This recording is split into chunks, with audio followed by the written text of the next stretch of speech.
В поле зрения ветеринаров сегодня торговцы молочной продукции. На Сунженском рынке она реализуется в крытом павильоне. Вот и первый прилавок. Девочки, ну чай были, Вер, ну чай. Продавщица, по словам коллег, ушла на обед. Без ее ведома ветеринары не смогут взять пробу молока. Оставили на потом. Придут после обеденного перерыва. Чуть дальше торговая точка Хавы Евлоевой. Она охотно предоставляет пробу для исследований. Все, что у нее на прилавках, она производит дома. Заверяет, что здесь только качественные продукты. Вообще проблем нет, конечно, товар цены домашний, чистых оставаться. Ага, проверки бьет, он тем более на ходаю. Еще доктор нахама хитца.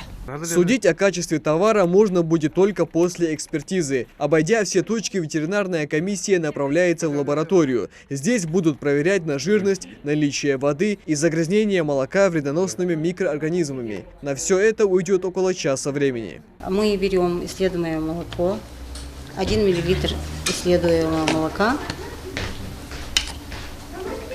и 1-2 капли бруцеллезного антигена. Через определенное время, по истечению срока, столбик молока должен оставаться фиолетового цвета, а сверху должно образоваться белое кольцо. Это собираются сливки и означает, что молоко отрицательное, нормальное.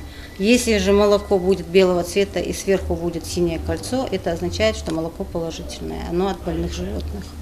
На каждом сырьевом рынке есть подобная лаборатория. Здесь исследуют качество мяса, молока и других продуктов питания. Это необходимая процедура, так как товар реализуют личные подсобные фермерские хозяйства, продукция которых может стать источником разного рода болезней. Раз в 10 дней мы биоматериал, который мы отбираем, исследуем на кольцевую реакцию, это на бруцеллез, на сома, это у нас анализатор молока. Там мы проверяем жирность, плотность, также белок и наличие воды в молоке. И на антибиотики. После того, как все анализы будут готовы, продавцам выдадут ветсправки. До этого момента предпринимателям запрещено реализовывать продукцию. Если же в ней находят вещества сомнительного происхождения, то мясо отправляют уже в республиканскую ветеринарную лабораторию. Михаил Тангиев, Адам Гулоев, Адам Далаков. Новости 24.